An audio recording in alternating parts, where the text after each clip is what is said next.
अगर दरवाजे से धूल आती है तो हम दरवाजे को बंद कर देते हैं। तो इसी तरह से ये 15 द्वार हैं आश्रव को, इनको क्या करना, बंद कर देना। इनको बंद कर देने से क्या होता है, संवर, संवर माने रुकना, या रुकना, कर्मों का आना, रुक जाना, वो संवर कहलाता है। दृष्टांत पूर्वक कह रहे हैं कि जिस प्रकार मोरी में डांट लगाने से जल का आना रुक जाता है, क्योंकि अभी इन्हें मोरी का ही दृष्टांत दिया था पहले, जिस तरह सरोवर में जब मोरी से आता है इसी तरह से आत्मा में कर्म आते हैं। अब जब उस मोरी में डांट लगा दी जाएगी तो जल का आना, उसी तरह से आश्रम के लिए कौन रुकता है, संवर। संवर माने रुकना, कर्म का रुकना। क्यों नहीं मन लाता, तो संवर को कह रहे हैं उसको क्यों नहीं अपने मन में लाते थे। आश्रम को हम निरंतर कर रहे हैं, किंतु कर्मों का आना रोकने का प्रयास नहीं कर रहे हैं।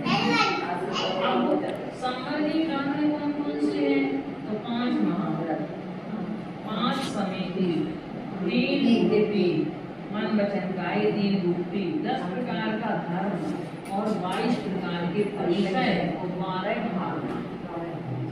तो जिस तरह से जितने दरवाजे होंगे, जितने दरवाजों से धूल आ रही है उतने वक्त है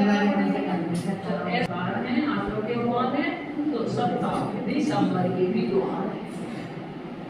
संवर की डांट है सबका प्रकार की, इनमें ये सब भाव सबका एक, अभी इनको पूरा सभी करते हैं, ये सब भाव सबका मन मिलकर आश्रम को एक कौन से 5 महाव्रत, 5 समिति, 3 गुप्ति, 10 धर्म, 22 परिचय, 12 भावना, ये पूरे 57 भाव आश्रम के लिए रोक देती है, आश्रम पे रोक लगा देते हैं।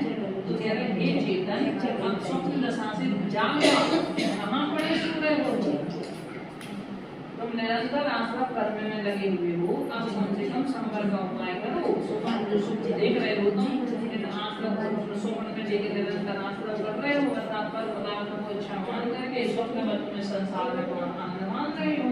तो कह रहे अब चेतन जाओ, कहाँ पड़े सो रहे हो, भाव शुभ रहे थे। अब शुभ और अशुभ दोनों प्रकार के भाव से रहित होकर के तुम शुद्ध भावना पाओ, शुभ भी नहीं और अशुभ भी नहीं, तो शुद्ध भाव से संवर को प्राप्त करो। जिस तरह से डांट लगती है नाव पर, जैसे डांट लगाने से ये नाव जो मंथार में पड़ी हुई है वो पार चली जाएगी। यदि नाव में छिद्र हो जाए तो उस नाव में पानी भरने लगेगा, नाव नहीं जा पाएगी। उसी तरह उस नाव में तो डांट लगा दो, ये मंथार में तुम्हारी नाव पड़ी हुई है, वह नाव तुम्हारी पार हो जाएगी।